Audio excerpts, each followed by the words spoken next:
So thank you, Steve. We are gathering tonight here as part of the Multifaith Network for Climate Justice. And there are so many people that have such a big part in the leadership and activity of that group and what goes on. And so tonight is just a sampling of that. And you'll see some different people and hear from different people and what they're actively doing in their communities and in their regions to help make a difference for the environment and for the climate and for each other and each other's families and friends and loved ones. So I want to welcome everybody again. Just do please keep a tab on your microphones so that you're not unmuted at the times that might be causing extra feedback or trouble. And we'll try to make sure that the right people do have the opportunity to unmute themselves at the proper time. And at this point, I would like to just extend a welcome especially to Jillian and Linda, who will be guiding us into the next little part of our opening for tonight's meeting. So Linda and Jillian. Thank you, Brian. Thank you, Brian. I have the joyful privilege of doing one of the harder tasks that all of us get to do at the end of the day when we join a Zoom meeting, and that is to try to bring ourselves to the now, to be here. And tonight, in honor of the passing of Thich Nhat Hanh, but also just in honor of him, I would like to share some words from that I read in his most recent book called Zen and the Art of Saving the Planet. An essential condition to hear the call of the earth and respond to her is silence. If you don't have silence in yourself, you cannot hear her call, the call of life. Paying attention to the in-breath and out-breath, we stop our thinking, and within a few seconds, we awaken to the fact that we are alive. We are breathing in, we are here, we exist.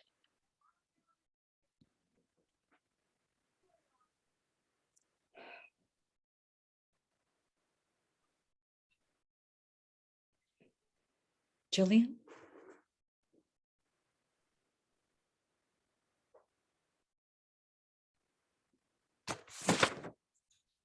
Thank you, Linda. I didn't know that you were going to be quoting Thich Nhat Hanh because I am too.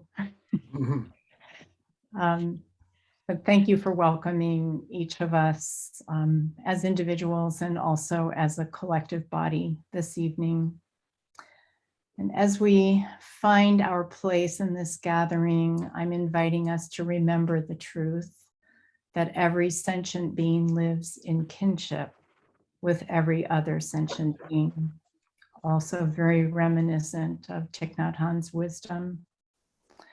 As we look at the screen now and see ourselves and multiple faces, may we abide in the awareness of and reverence for this vast and luminous net that connects each of us, you and me and all of us. And may each and all of us know that we are indeed interdependent, that we're not separate. And as you invite us, Linda, to breathe and be aware of silence, I'd like to invite us to slow down and to feel the heartbeat of Mother Earth and experience the spacious breath of Father Sky and give thanks for our holy breath of life, for sensing our bodies that draw sustenance and substance from the soil, from the plants, and all the elements that surround us, as we also contribute to the air, to the composting earth, to the nourishment of insects and trees and squirrels, ceaselessly breathing this world into being. When we behold the truth of this net of interconnection, it's more difficult to discern at any given moment, possibly, where our living body begins and another ends. And so I'd like to, in honor of this net that we'll be talking about in a moment, just read a few words from Thich Nhat Hanh, who recently passed. He was quite a teacher of interbeing, and he illustrates this with some words about clouds in each paper. And so if you can use your imagination with me for a moment, please envision his words. If you are a poet, you will see clearly that there is a cloud floating in a sheet of paper. Without a cloud, there will be no rain. Without rain, the trees cannot grow. And without trees, we cannot perhaps make this paper. The cloud is essential for the paper to exist. If the cloud is not here, the sheet of paper cannot be here either. So we can say that the cloud and the paper live in interbeing.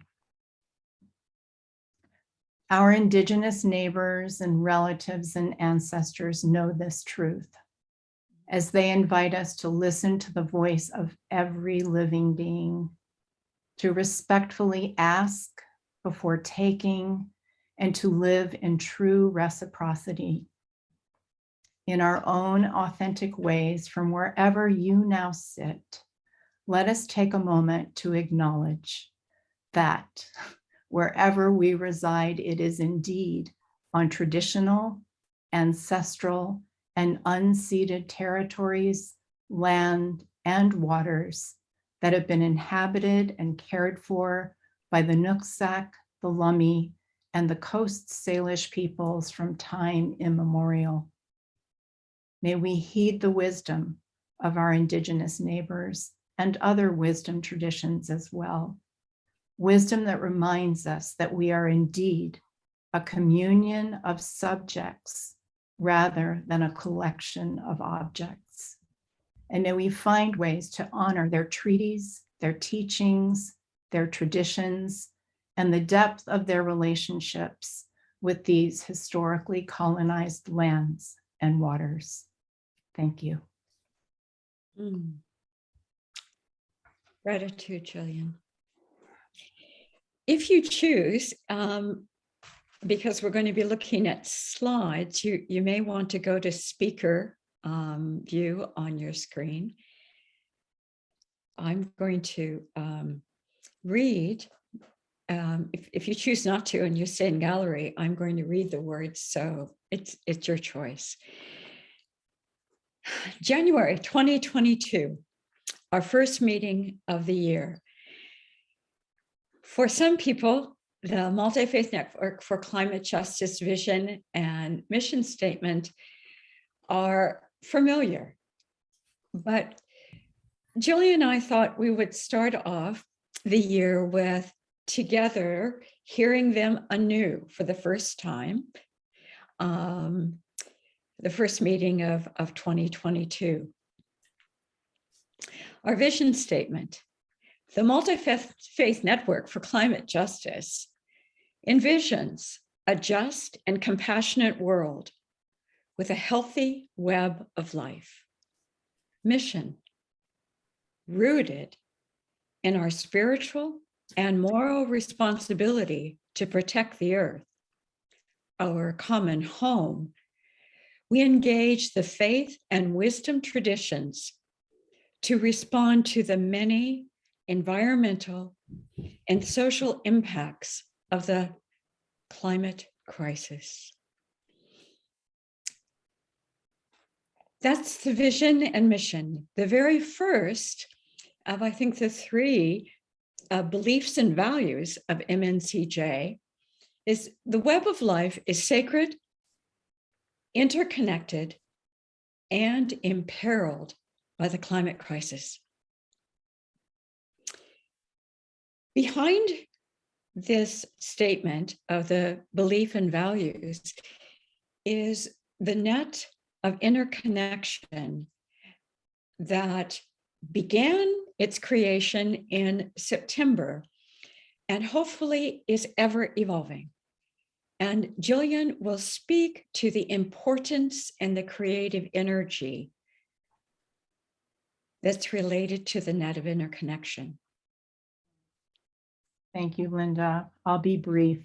I think our awareness oftentimes of what lives inside of us, be they prayers or pledges that we make, commitments that we have to the environment, often this is strengthened by giving a form to it.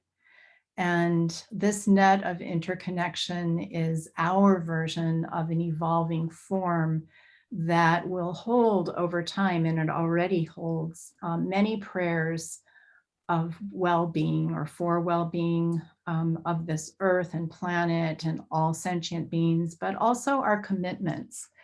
And we wanted to bring it forward tonight because we know we're going to be inspired by Jessica as she shares upcoming legislation with us. And she also shares how each of us can really take a stand as a faithful advocate. And part of that stance has to do with faith. And faith often manifests in prayers that we may have, as well as our actions. And so this net is really a manifest form for us as a community to express and empower each of us and all of us as a collective body to be true to those prayers and those commitments. Linda. Tonight, we thought that even though we can't touch the net at this time, and because of COVID restrictions, many communities are not meeting in person, we can't add our prayers and our pledges to care, act on behalf of Sacred Earth. But what we can do is add a prayer or a pledge, a commitment to the chat box tonight. And what will happen is, as you see that the web is made up of strips of cloth that are woven into the net.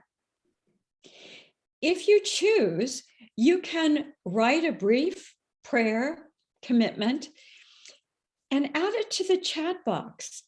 And these will all be saved and collected and written out on strips of cloth and then woven into the net. And if you choose to do that, to add a prayer to the net or a pledge of action, please address it to everyone so that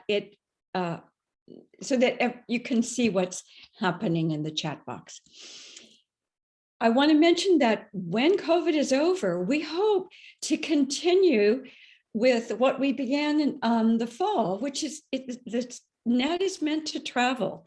It's been to St. James for a couple of weeks. It's been to the Center for Spiritual Living, and it's been to Still Point. And we hope it's going to continue to travel, and it will be at the Sacred Earth Fair in July. Okay, Kathy.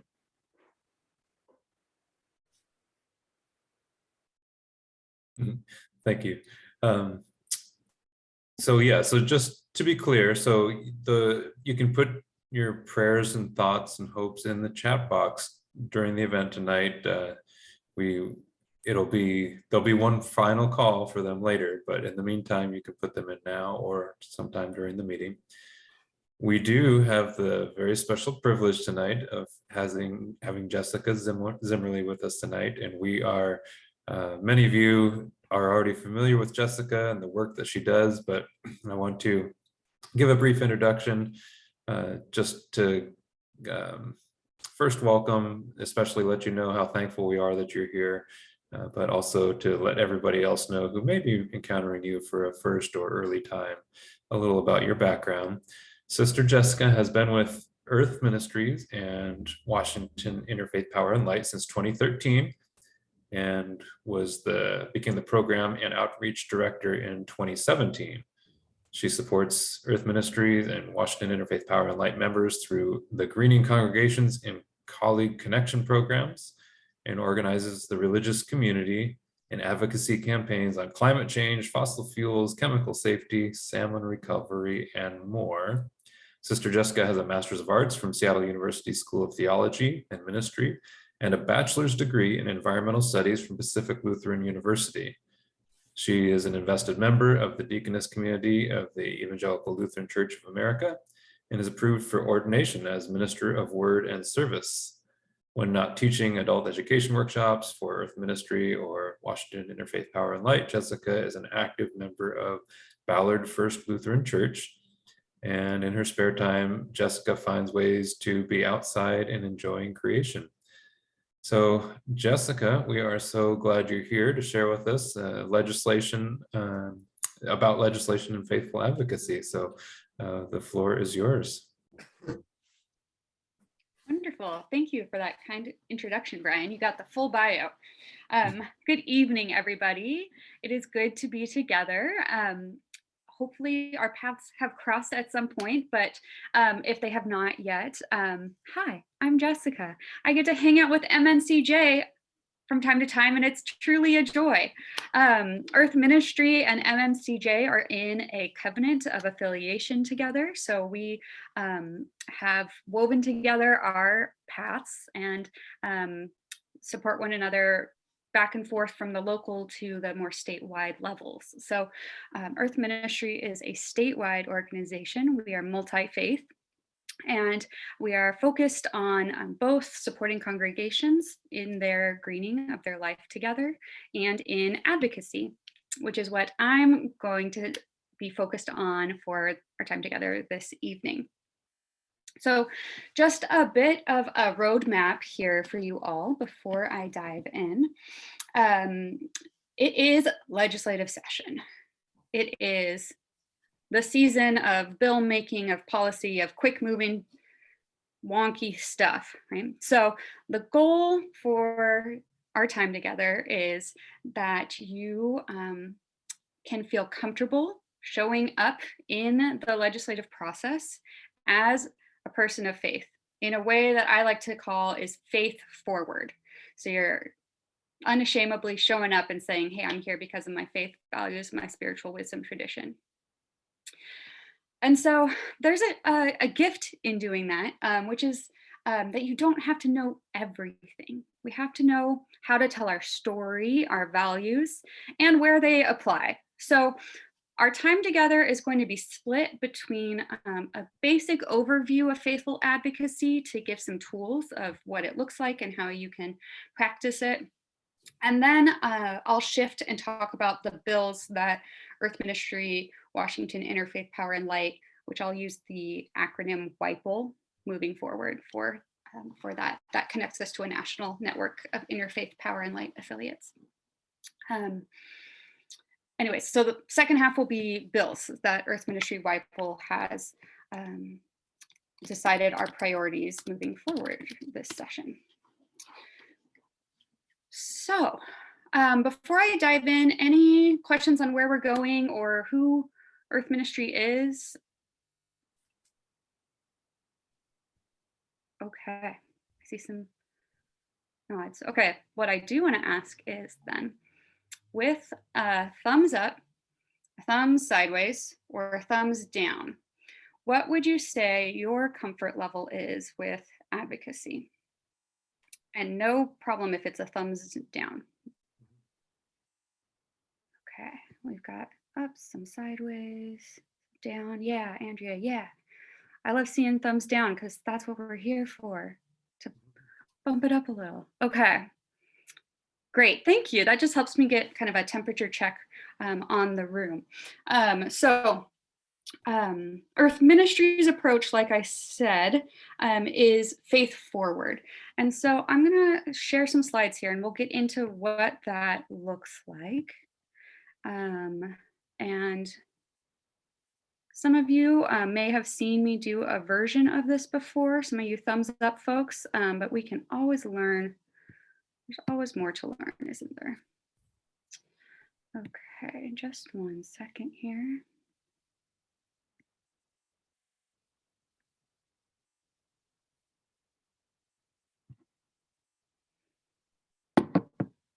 While it's loading, I just have to share that I have my MNCJ candle going with me tonight. So this was so kindly mailed when we signed our covenant together in February last year. So it's very dear to me, and some of you have your candles as well. Okay. Why doesn't it have the right? Here we are. Okay, so what is advocacy? What are we talking about? We are talking about speaking up to influence political, economic, and social institutions. So we are addressing root causes of issues and doing that through the public policy process. So essentially, we can call it democracy in action. But then what is faithful advocacy? What makes it different?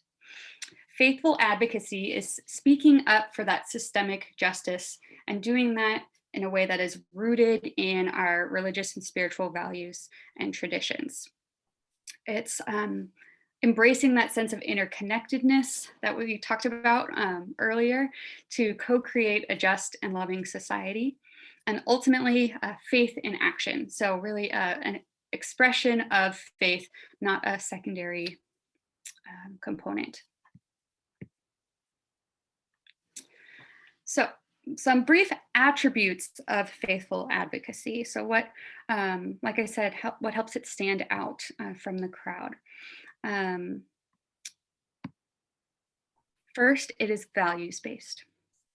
So our goal is to help decision makers move from their head and into their hearts. So the majority of their day is spent in the head, right? It's people spewing facts, figures, you know, the lobbyists with their talking points.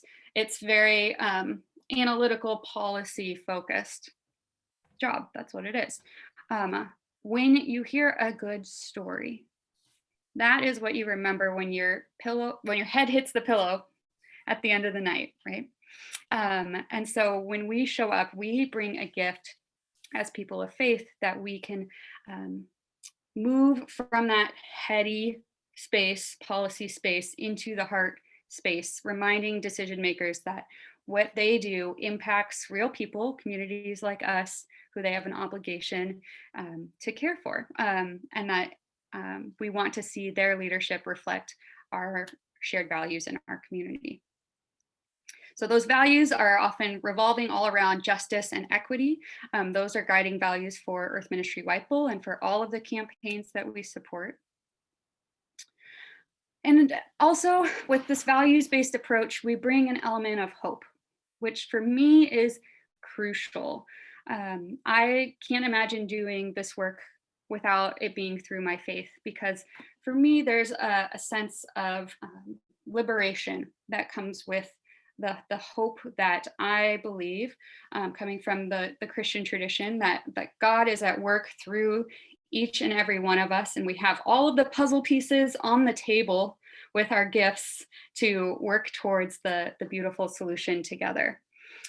So that hope is really important, especially when you're dealing with an issue as heavy as environmental pollution and the climate crisis. A couple more attributes here. So faithful advocacy builds bridges. Often we can hold space for dialogue and collaboration that can be a bit challenging, especially in these really divided times in which we live, in the political temperature of the world around us. As an example, you know, we built a relationship with a US congressman who's no longer in office, but he was in the Issaquah area, and he's Lutheran and I'm Lutheran. So we hit it off talking about, I think I brought in some Luther quote. We talked about our shared tradition, and it turns like really experiences the divine in nature, and that shows up in how he wants to support land conservation policies. And so we connected around that. And honestly, he was like a hard person to get a meeting with for other secular environmental partners, but we could show up and be kind of that mediator, that connector point through our shared values. And with that individual, eventually we followed up when the Arctic drilling was on the table, and he was one of 5 Republicans to vote no on Arctic drilling. So that was something we directly asked. I'm not going to say we're totally the reason why, but that relationship, that kind of dialogue over time really does make a difference, and is so crucial. So yeah, our houses of worship are one place where we can kind of bridge the fractures in our society right now. And then finally, faithful advocacy is supported by community. So that both amplifies your message in that you can bring together others in your community to speak up together and take action together. You can also say that you're a member of a community. And so when you meet with a elected official, it's like, okay, I always like to use the metaphor, you've probably heard me do this, with Lord of the Rings, the scene with the ghost army that comes in and Aragorn saves the day. Like that's kind of how this amplifier effect feels for me, because when I show up and I say, I'm a member of Ballard First Lutheran Church, of Earth Ministry, of the Northwest Washington Synod, of the ELCA, they see those numbers behind us because they know that we are communities that specifically gather around shared values. And very pragmatically, we are also communities that turn out and vote. So our numbers kind of get amplified in that way. It also really sustains the work, kind of similar to the piece on hope. To do it alone is to carry a lot, and to do it together is to spread it out.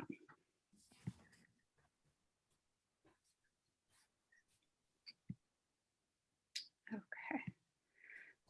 And then just briefly on the impact of faithful advocacy. So I think it's always important to remember that elected officials work for you. You're their boss, you got them into office. Their job is to represent you. And in order to do that, they need to hear from you.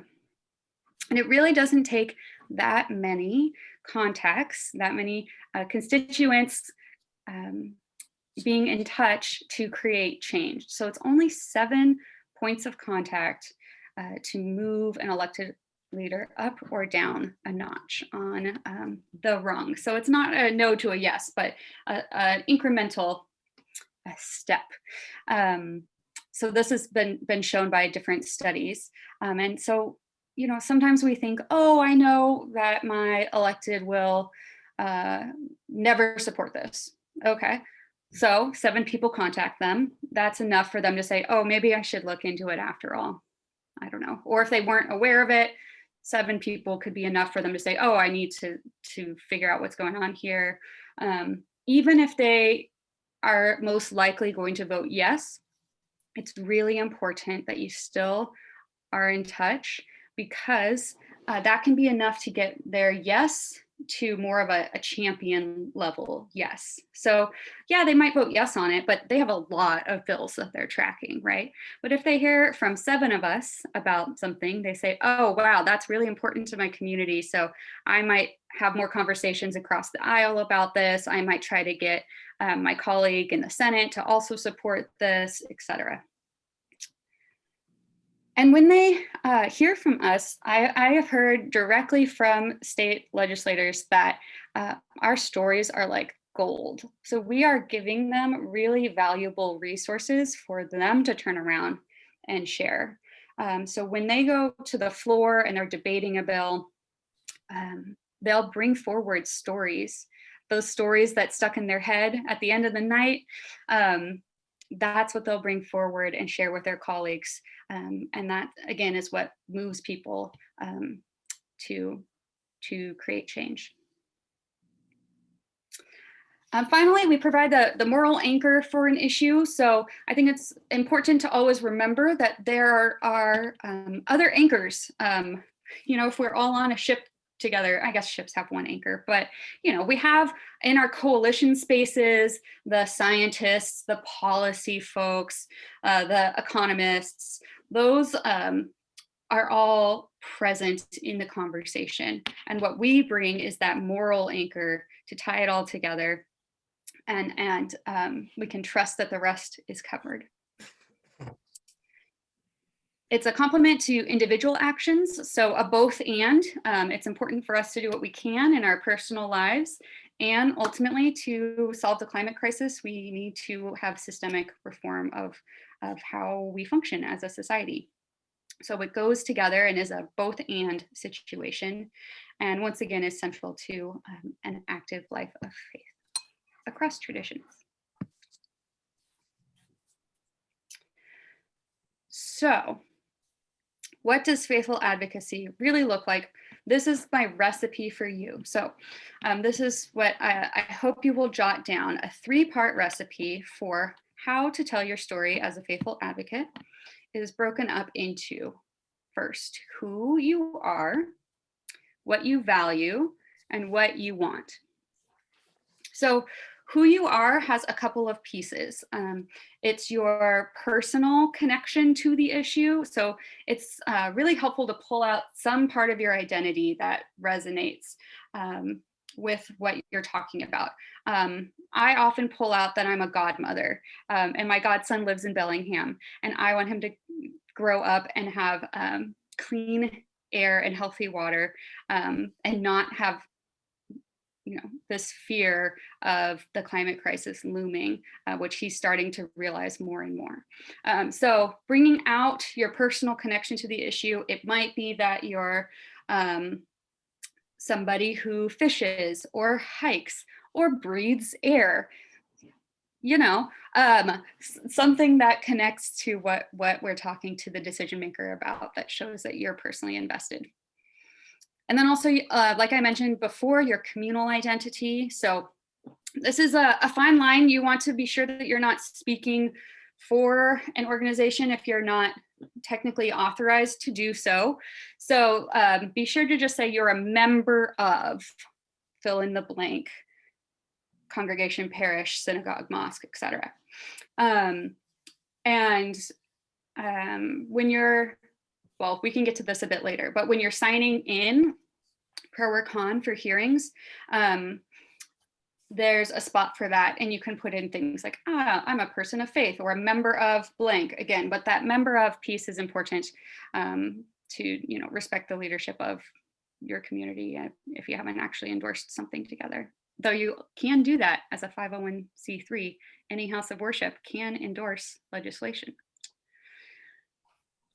Okay, so that's who you are. Also, if you're in the state legislative session, it's always good to say what district you're in too, because that will also draw a connection. Then you name what you value and you connect it to your lived experience. So this is where the storytelling piece comes in. And you can say, I'm just going to riff on it here. I really feel that our legacy is going to be determined by what we do now, and that we have a responsibility to current and future generations. And when I was at a community event recently, I heard a child share that they just thought everybody was born with asthma.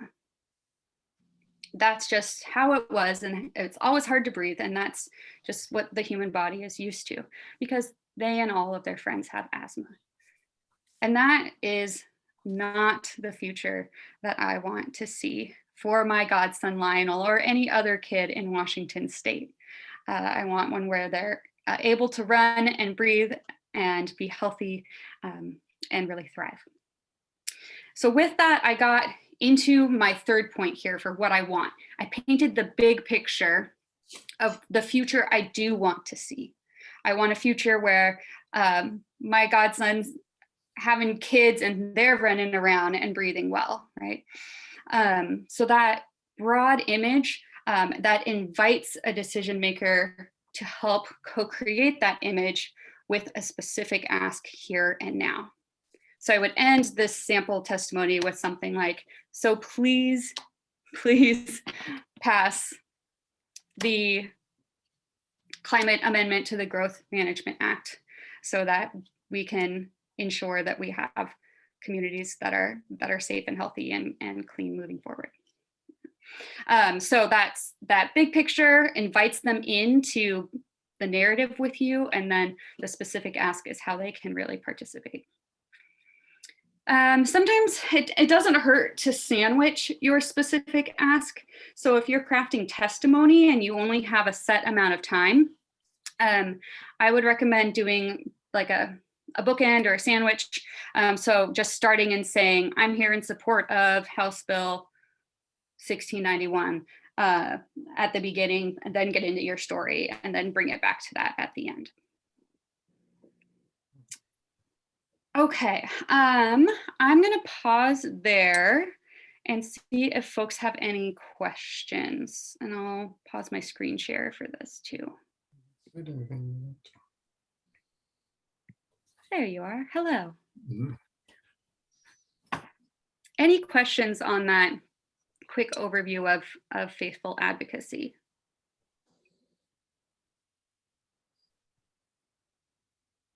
We're solid. We're ready to hear about the bills? Oh, I see Linda's hand. Yeah.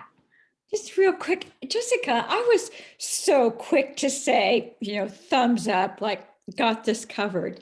And then as you were talking, I thought, oh, jeepers, there's all kinds of questions. And one of them being, it seems like you're talking about not an in-person advocacy, but an online advocacy.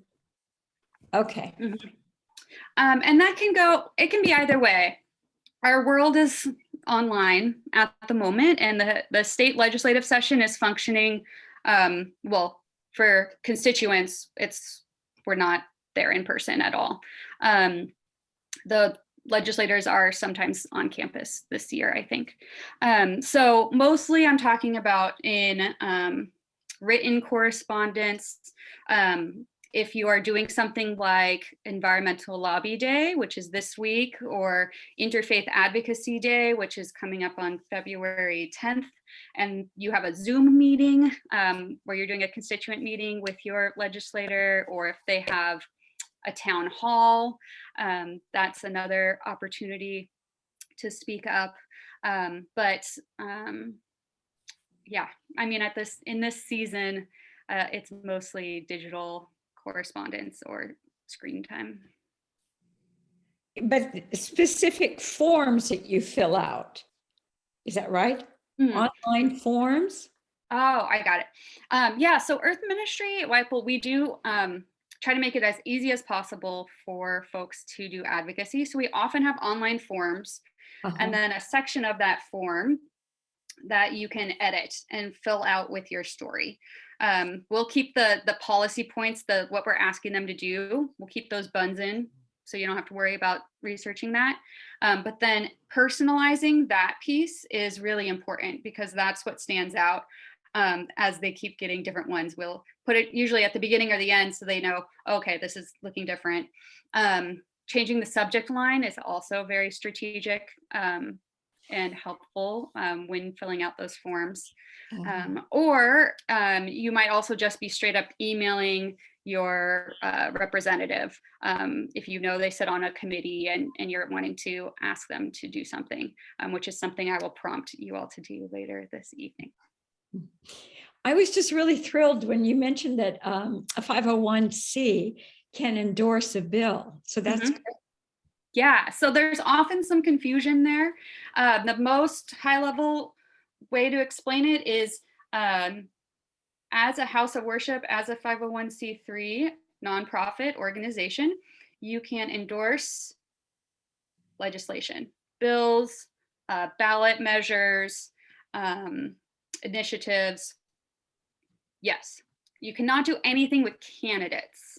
People are off limits. There is a loophole. You could do something like a candidate forum where you invite all of the potential candidates, which y'all might want to do because I know there's turnover there in, what is it, the 42nd. So you could do a candidate forum. You just have to be sure to invite all candidates running for the position and treat them impartially. So that is honestly something I think they don't want us to understand because there's a lot of power in that. So people often think, oh, we can't go there. And that yeah, is always an option. Yeah, Betsy. The guidelines that you're using, you're doing that, of course, Jessica, within the framework of this presentation, which is legislative and policy advocacy. But would you say that this framework still holds true if you're having a conversation with your friend or your family member or your next door neighbor? I mean, isn't it, I'm wondering if you would change any of these recommendations if it was an informal conversation. Yeah, so that's a great question. I think the framework holds. I think connecting through values and story is just a wise approach with whoever you're talking to. You know, often in climate communications trainings, or if you listen to somebody like Catherine Hayhoe, who is an amazing woman who is both a climate scientist and an evangelical Christian. She's written books, she does talks, she's like in the international climate IPCC stuff, you know. But if you listen to folks like her, they're saying really where you make inroads is when you connect on that interpersonal level, not when you're coming in like, oh yeah, look at our changing climate.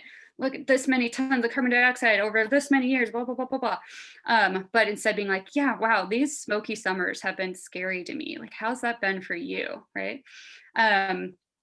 For folks where you might sense that they're not quite on the same page as you, starting the conversation through shared experience, shared values, stories is a wise approach.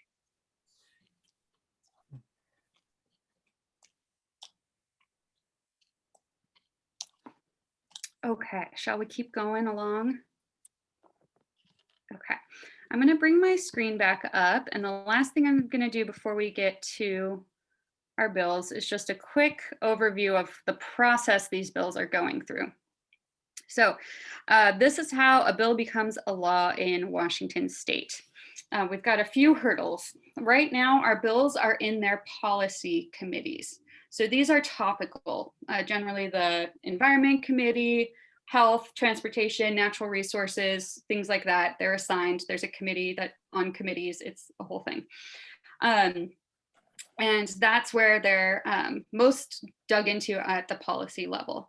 There are opportunities for public participation at public hearings. And a really neat thing about this move to online advocacy is that now anybody can sign in for a hearing, either pro or con, in support or opposition to the bill. Previously, you had to be on the Capitol campus or connected to the Capitol campus Wi-Fi to do that. So this is a big expansion, an opportunity for participation. There is a portal for that where you can click through. Unfortunately, I don't have any of our bills. Well, we might be able to do one a bit later. We'll see how timing goes. But Earth Ministries website has that all broken down step by step on our advocacy tools page. And you'll see in action alerts from us that we try to make it a click through to that form to fill out. When you're looking at the bill on the state's website, you might be following along. You might see it come up and say executive session. That just means it's up for a vote. So trying to translate that language is something Earth Ministry also does on our legislative website, which I will drop into the chat. After the policy, just kidding, I can't do that while I'm sharing the screen. Okay, after the policy committee is the fiscal committee. So this is only if there's a fiscal note attached to it, meaning that there's a line in the budget required that this bill is asking for. In the Senate, that committee is called Ways and Means. In the House, it's Appropriations. And both the policy and the fiscal committee have what's called a cutoff date. So February 3rd is the first cutoff, and that is for bills to pass out of their policy committee in their house of origin. So if something has been introduced in the Senate, it has to get through, say, the Senate Environment Committee, voted on, yay or nay. Then it can go to its next fiscal committee before February 3rd. If it does not, then it stalls for the year and we pick it back up next year. The fiscal committee, there's also a cutoff. It's I think February 7th, so not a lot of time in between. Then it will go to rules, and rules is a little bit confusing. It's essentially kind of the gatekeepers for each party to decide what gets to the floor. And so Rules Committee will put it on second reading, which means it is ready to go to the floor for debate, for vote. And then if it passes the floor, it gets to do it all over again in the opposite chamber. So there's cutoff dates that then apply for policy committee in opposite chamber. Like I said, it stalls if it doesn't get past that timeline. If it does, the governor will review it and can sign or veto, or actually partially veto is another option. And that is how, if the governor signs it, the bill becomes a law. Yay! We could sing the Schoolhouse Rock song, but I don't know. I listened to it recently. I was like, oh, not as helpful as I remember it being. Kind of a bummer. So this is a quick roadmap. It does get confusing. So like I said, Earth Ministry tries to translate it all for you. So on our website, let me show you it. We have all of the bills that we're supporting, and we start each day. My colleague Lindsay starts each day by checking each bill and updating it on our webpage so that you could see it quick and easy there. Oh, I thought it might pop up because I've been going to it so much. Any questions about the process while I pull up this page?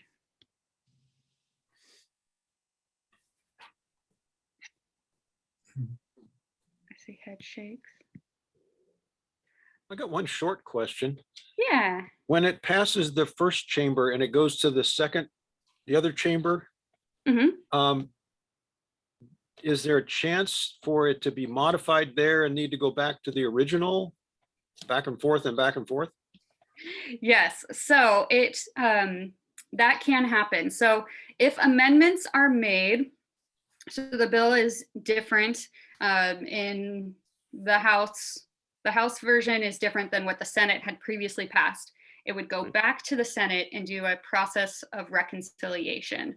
And so, you know, if they changed it a lot, you would maybe have to do a double reconciliation, but usually it doesn't happen like that. Or there's just some debate that gets cleared up. So that is a process that is at the end game.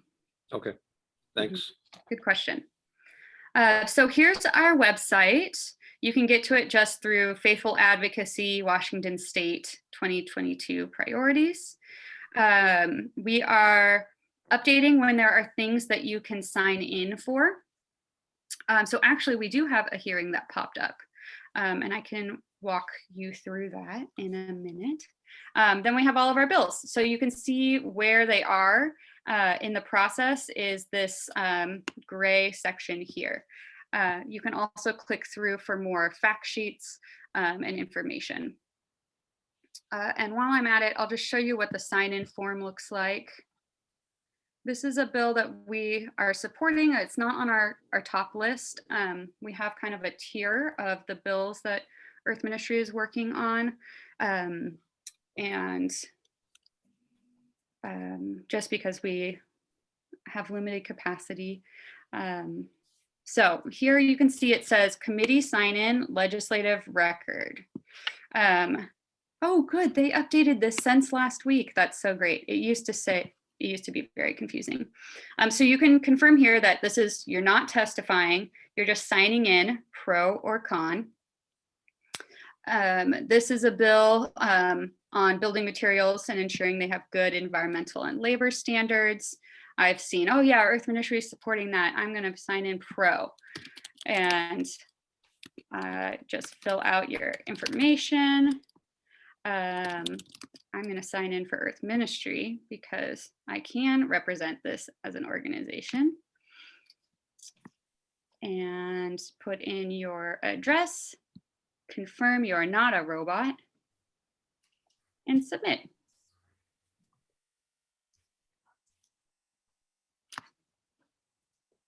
So there we go. That's just your confirmation page. Okay, so let's get into the good stuff with the bills then, shall we? Our time is flying by here. So like I said, we have a tier of top priorities and then bills that we're also supporting. I'm just going to present tonight on our top priorities. And we've garnered support for these across the faith community, which is really exciting. So the Faith Action Network, the Washington State Catholic Conference, Justice Washington, the UU lobby group, the UCC, the Quakers have all gathered around these bills, which is great. Oh, before I go, I see that Judy put a hand up. Yeah, Jessica, I just wanted to ask you, because while you were showing us that, I just went onto the site and signed in pro too. But when it asked organization, I didn't know what to put. Yeah. Just put retired, which is usually what I do. Yeah. But So what they want you to put nothing there unless you're officially a representative. So I put Earth Ministry because I work for Earth Ministry. Okay. That's where you would want to put member of blank congregation. You could put person of faith. You could put concerned grandmother. You could fill in that identifying piece there. They don't necessarily want us to do that, but I don't really care what they want because we don't have much of a choice to share our story here, right? So that's the space we have. And you can have, be creative with it, or you can always just leave it blank. Thank you. Mm-hmm. Yeah, that was a little sassy of me. You got a good laugh. Okay, so our first bill is the Lorraine Loomis Act for Salmon Recovery. It is House Bill 1838. There's a companion bill in the Senate, 5727. So often you'll see this where there's two bill numbers, and that's just that they're increasing their odds for the bill moving. So if you introduce it in both the House and the Senate, your odds are higher that it will get traction in one chamber. Then you usually kind of shift focus to the one that starts moving first. So in this case, the House Bill 1838 is the one that is moving. And what the Lorraine Loomis Act does is it protects, restores, and maintains riparian habitat for salmon recovery. It is a governor request legislation, meaning that Governor Inslee has raised it up as especially important.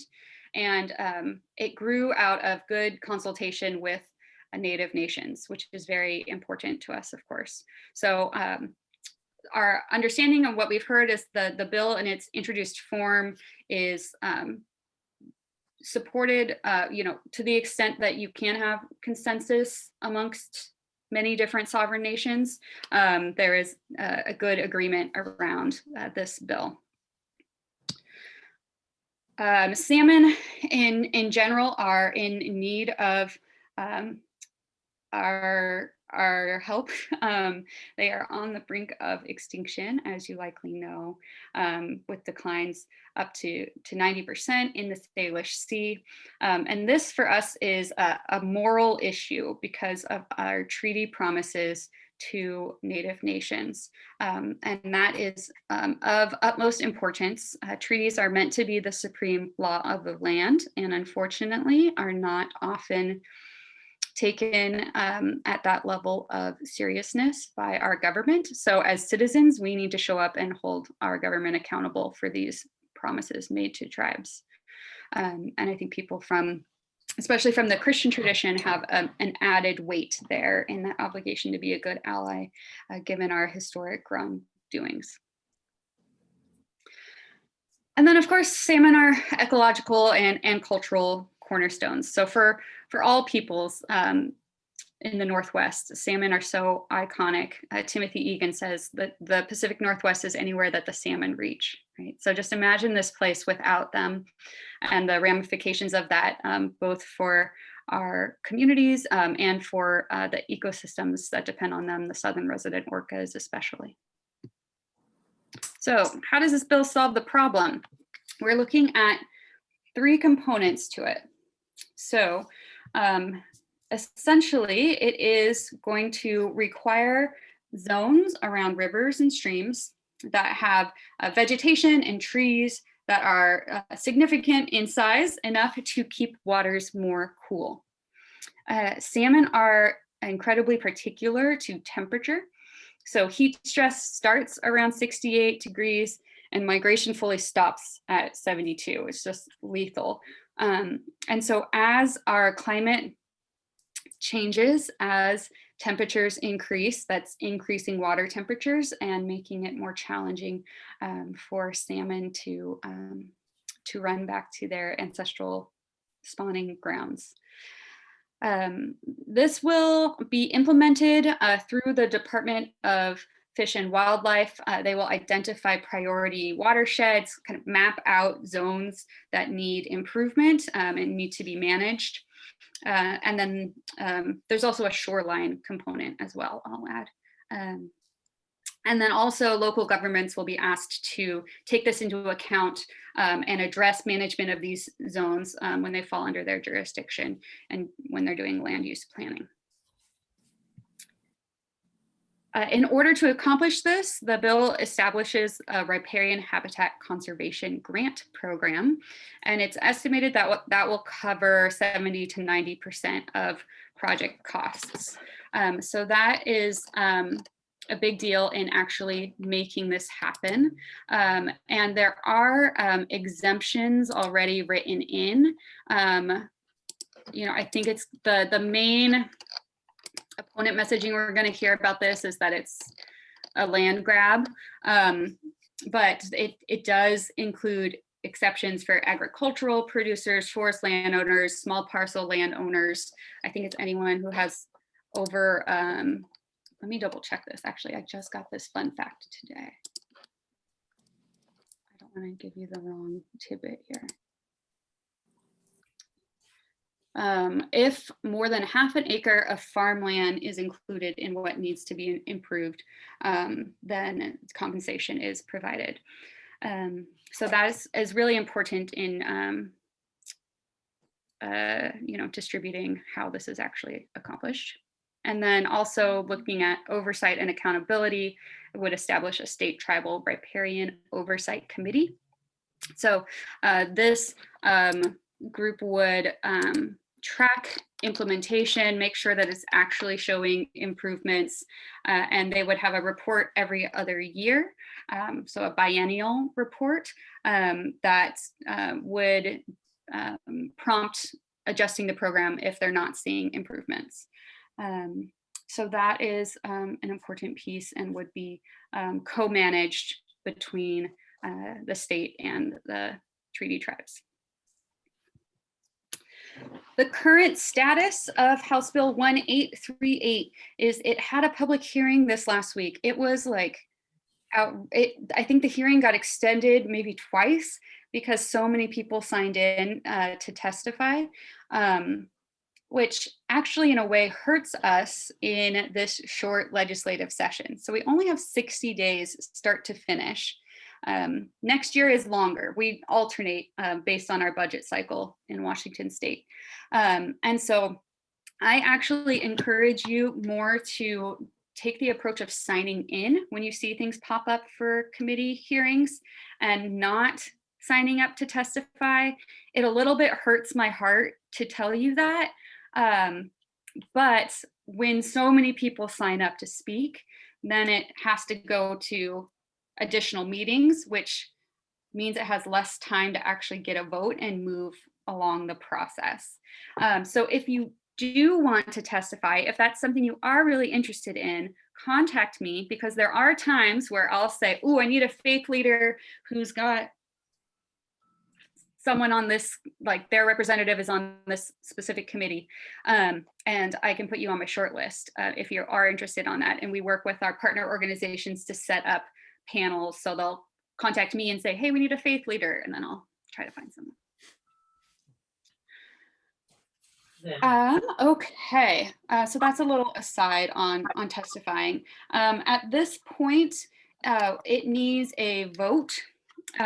We want to see a yes vote in the House Committee on Rural Development, Ag, and Natural Resources.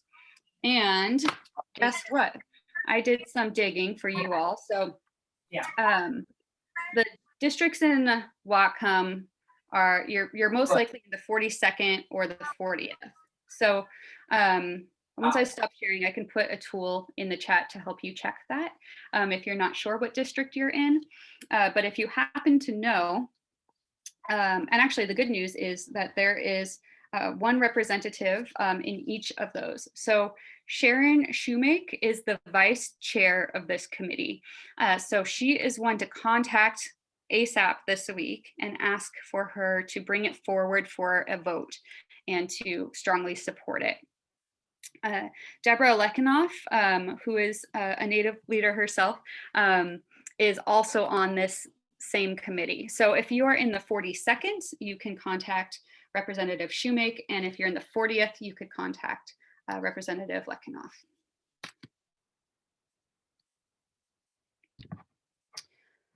I think I'm looking at our time, and I'm going to keep going, and then we'll take any questions on bills toward the end here. That way I'm not going back and forth with the screen share. So I'm going to move to our next bill, which is Energy for All, House Bill 1490. And this is working to move us towards a more just, regenerative energy system. And it does that by addressing energy access and affordability.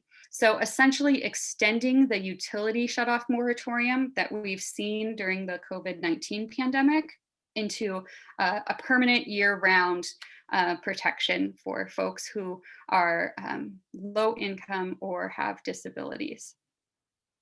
This bill is being led by Front and Centered. I really respect Front and Centered and look towards their leadership as they're a coalition of BIPOC organizations. Really looking towards the solutions to the climate crisis coming from the communities most impacted by the climate crisis. Energy and access to energy is just so critical to health and well-being. And as people of faith called to love our neighbor, that is something that we want to uplift. And we actually saw during COVID-19 that places with energy shut-off moratoriums saw reduced COVID mortality rates by 7.4%. So that's pretty significant. That's a study that came out of Duke recently. And a lot of that is because folks rely on assistive mobility devices, on medicines that need energy in order to be administrated and work. And of course, more and more, it's how we are participating in society with school and work and community gatherings. Unfortunately, it is not currently equitable of a system. There is a very high energy burden on BIPOC communities. So an energy burden is the percentage of household income dedicated to your energy bill. And across Washington, the average is 3 to 4%. But for low income households, that average is upwards of 10%. So that's a big jump. And when you're paying that much out of your income towards this bill, you start to cut essential basic needs like heating and cooling, unplugging appliances, cutting other necessities like your rent, your food, medicine, elder care, child care. So before the pandemic started, a partner organization called Puget Sound SAGE did a study that you can dig into if you're a person who likes details and wants to learn more about this. But they saw that the current systems were really insufficient before the pandemic started, that folks were really feeling the burden when an energy bill is $50 or higher, having to cut these basic needs. And so that was, of course, exacerbated during the pandemic. And our utilities across Washington are kind of like a quilt. So it's like a patchwork. There's over 60 different utilities, and there's all these different types. Some are for-profit, some are nonprofit, some are co-op. And so it's really inconsistent in the level of assistance being offered and also the process to apply. So this would address that and work us towards a more just system, which is really central to just transition. And I just want to touch on, I've had some folks asking me, oh, how is it a climate bill? Yeah, this is a bill that could fall under housing or economic justice, right? But as we are looking towards the clean energy future that we want to be co-creating, it's really important that nobody gets left behind, right? So as we're looking at how we redo our structures, our energy system, and want it to be regenerative and renewable, we need to bring along support systems, especially for low-income communities. So that is why we're acting on it as a climate justice bill. What it does is create an option for bill payment plans that are capped at 3% of household income.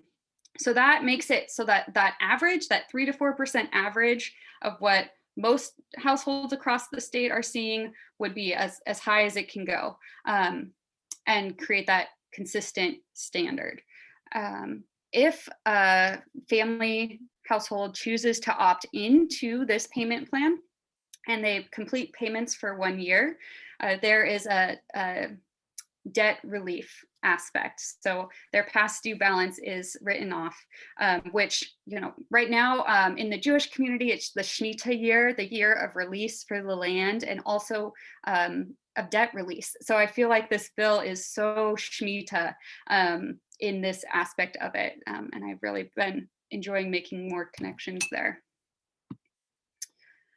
And then it has a requirement for utilities to collect and report data better, which is apparently a struggle in the current system. So we would have a better sense of the need for energy assistance and also how people are or are not able to access it.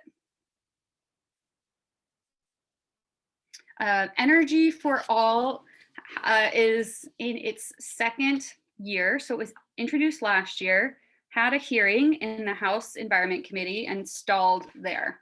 So it's reintroduced and put back at that same point. So the action on this one is to contact your representatives on the House Environment Committee, which include, again, Sharon Shoemake for the 42nd and Alex Rammel for the 40th, and tell them that it's really important that this be brought forward for a vote, and we want to see movement on it this year. We know it's a big, ambitious bill, and it's a conversation that we need to be having as we're really looking at the future of energy in Washington.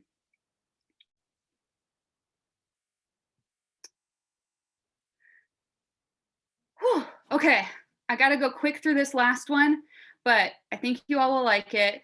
It's basically an overhaul of our recycling system. The Renew Act, Senate Bill 5697, will modernize our recycle system, reduce plastic pollution by incentivizing the companies that make products packaging to do so in a way that's more sustainable. So our recycling in Washington State is a hot mess, and especially since China stopped accepting our imports of plastic recycling in 2018. And starting by addressing just packaging, plastic packaging is significant, as they're over 30% of all plastics used. Also, we can consider this, as a climate issue, as continued dependence on petrochemicals and extractive industries to make them is not the direction we want to address the climate crisis, nor to care for creation.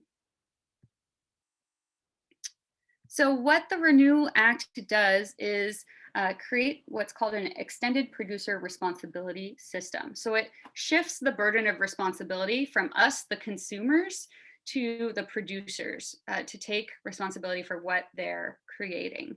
It does that by implementing graduated fees, so they'll ramp up over time based on how readily the packaging can be recycled, reused, or composted, with a goal that by 2030, 100% of our products will be there.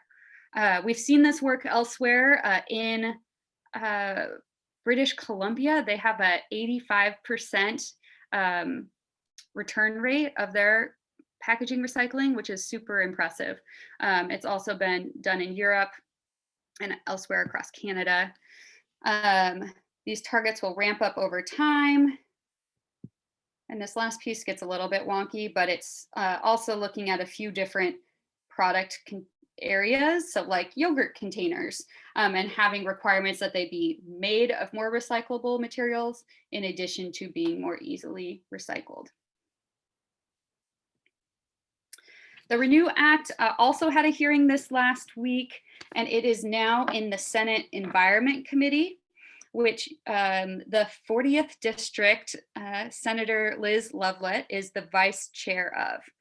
So your action for this one would be to contact Senator Lovelett and ask to bring the Renew Act forward for a vote.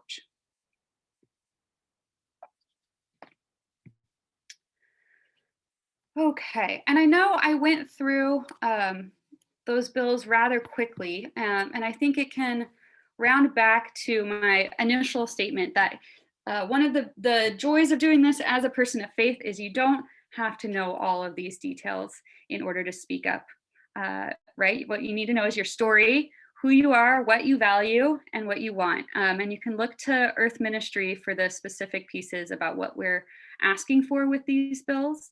And I hope you will throughout session. We have a new tool that I'm going to put in the chat for those of you who do want to follow along in more detail. Earth Ministry is going to send out more frequent alerts to people who opt in to that list. So normally we'll try to send overall high-level actions when something's really timely and we need to mobilize. You'll be hearing from us if you currently hear from Earth Ministry, which I hope you do. But if you're wanting to follow along in more depth, then this option would be for you. And I will get it in the chat here as soon as it loads.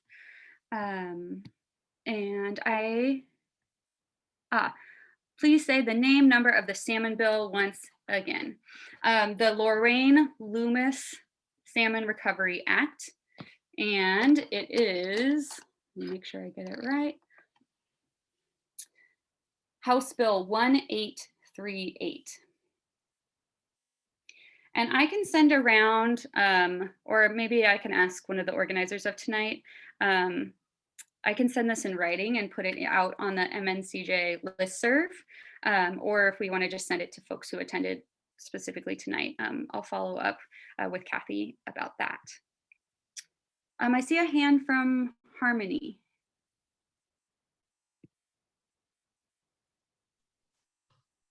Thank you, Jessica, for that was my question. I just asked you because I've been trying to do research while you were talking so I could actually learn what you meant. When you said write my representative, which mine is Deb. Lekanoff, yeah, Sorry, I couldn't say her last name. that's okay. Lekanoff. Funny because I voted for her too, so that's pretty pathetic. Is it okay? Oh, I don't know. Can you see my screen? Like on my phone here, when I went to Washington State and I looked up how to testify, Mhm. and then it gave me the option of how to email my representative. Mhm. And then it looks like I can do that all sort of on a format here. Can you see my phone? Yeah, I know that. Yeah, I know I can't see your phone, but I know that form. Okay, does that work? Can I do Yeah, that? so you can send it through that form. You can also dig up through the roster their direct email address, but that's harder to find. So use the form, personalize it. Like I said, remember those 7 contacts. So aides are getting emails from constituents and they do literally tally mark checks and pass that along. And then when there's really, really good stories, they'll pass those ones along. So that is a way to get there. I'm sorry. I thought what you said was for this, what I need to do is just write her and say, please move this to a vote, right? Mhm. That's my basic, I'm pro, and please move this to a vote. Is that correct? Yeah, and if you have time, I suggest just adding a little bit about why you care about it Okay. and see it as something that's important to the community. And one more brief question, which I don't need to say another thing about, just to ask you. I was on the page with you where you were showing us to testify but not testify. Mhm. Are we going on there saying I want to testify, but then we just don't show up? Is that No? So if you were to start, so when we put 'Cause you those on said Earth don't- Ministries, don't testify because there's too many people, so there's some other place. Yeah, okay. yeah. So if you were to just start at ledge.wa.gov and then click through to the testify things, you'll end up with 3 options. One is I want to sign in to be noted for the record. One is I want to submit a written comment. So you can do that if you'd like, or you want to testify. Just to make it easy on our website, we just give you the link directly to the sign in to testify, or excuse me, the sign in pro platform. We just do that so you don't have to click through and know what time and where the hearing is and all of that. Oh, great. So just go to your website and I can find all the info. Fine. I what a waste of your time. Thank you. No worries. My colleague Lindsay and I have been having fun getting all of the website together for you all. So hopefully it's easy to follow. I see kind words in the chat. Thank you. I think I'm supposed to turn it over for closing. I'll be dropping some things, some resources in here. And I'll just say, I know we didn't get to take questions on the bills, so I apologize for that. If you have something that's really a burning question you want to know more about, you can email me, or I will be doing this presentation and have more time on just the bills at Interfaith Advocacy Day on February 10th. So if you want to hear the update on where things stand, you can join me there. Check out our website, sign up for the rapid response action alerts if you want. And thank you for putting your faith in action, for speaking truth to power, for remembering that it's you that has the power, because we put these people there to represent us. With that, I will turn it over to whomever is our closing person. Brian, thank you. Yeah, well, thank you. Thank you, Jessica. Yeah, as people were indicating in the comments, your presentation was very clear. You gave us some clear steps to take and places to look. So very informative. People, I think, that have all levels of experience with legislation and faithful advocacy will have benefited from being here tonight and from hearing your presentation and getting some questions answered. So we're super grateful. I do want to transition it over to Jillian and Linda to touch back on the net.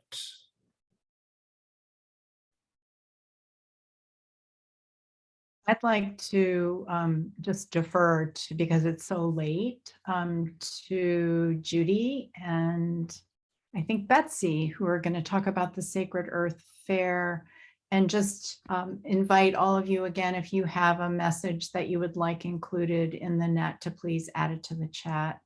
And this will not be the last opportunity to do so. Thank you.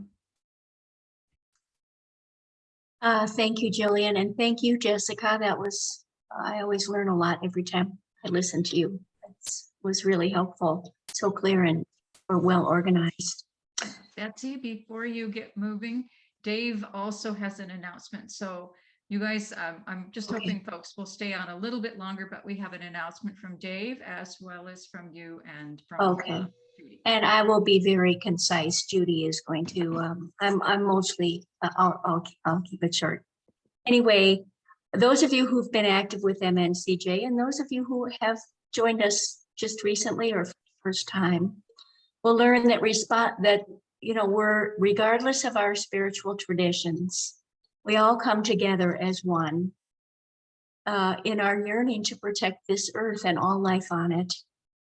It's our calling, it's our moral calling. And regardless of our traditions, each of our traditions expresses that yearning in different ways. And each of these ways is beautiful and unique.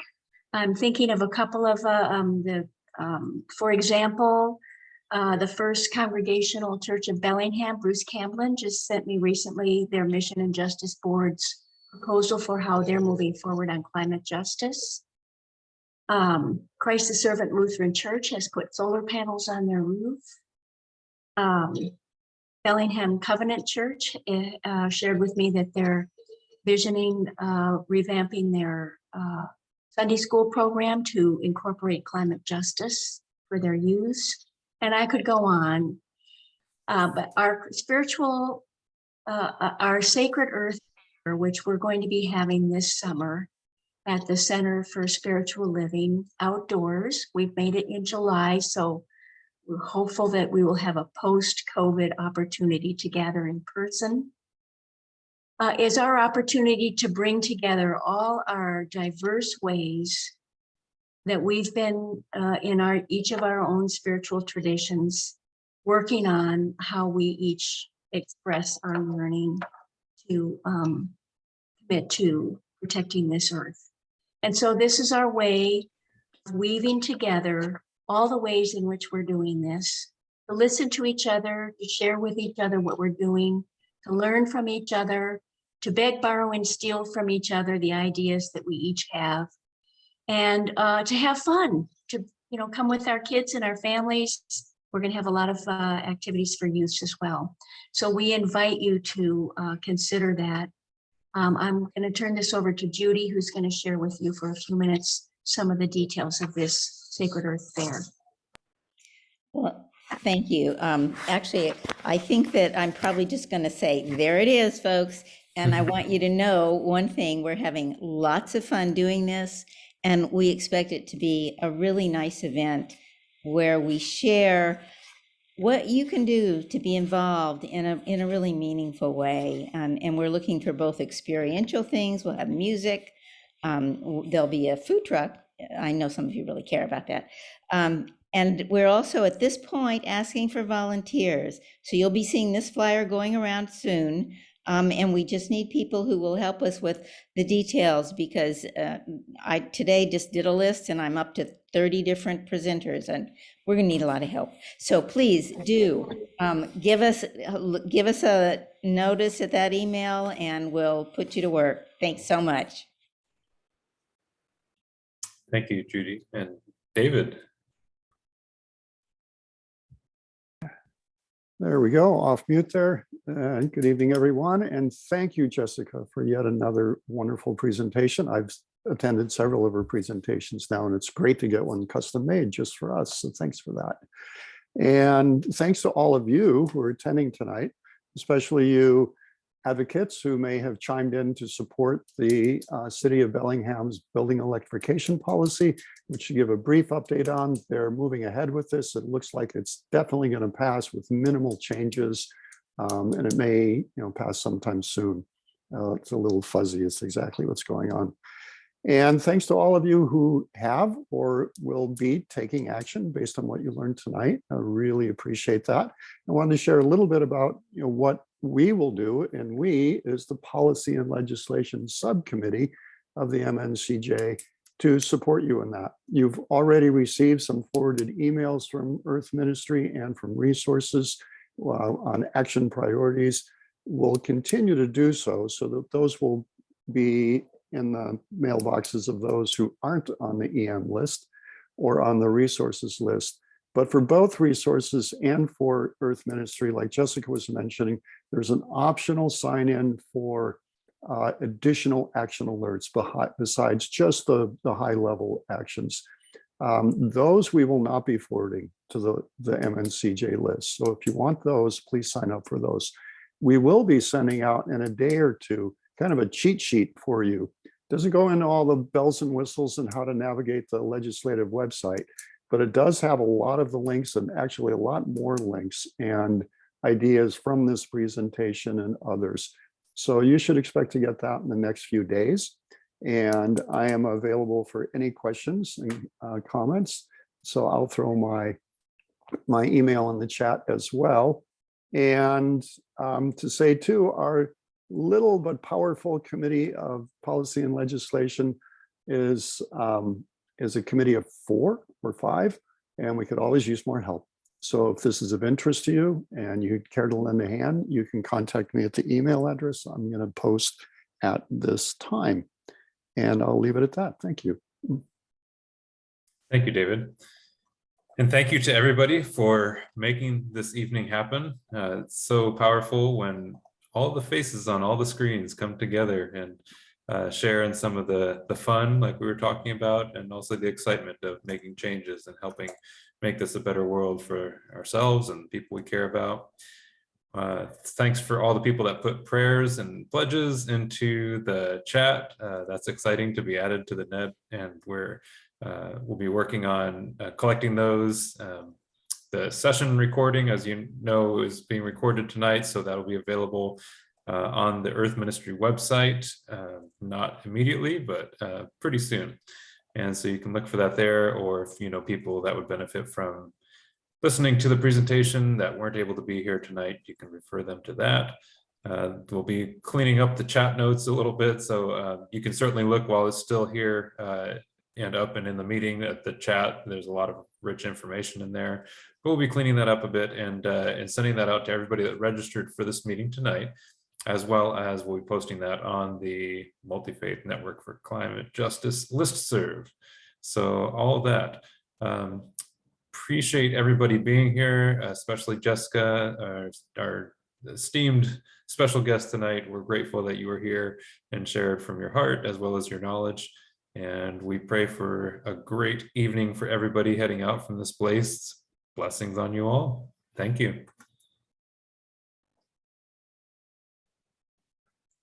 Good night. Thanks very much. Good night, Not everyone. everyone. Thank you Thanks to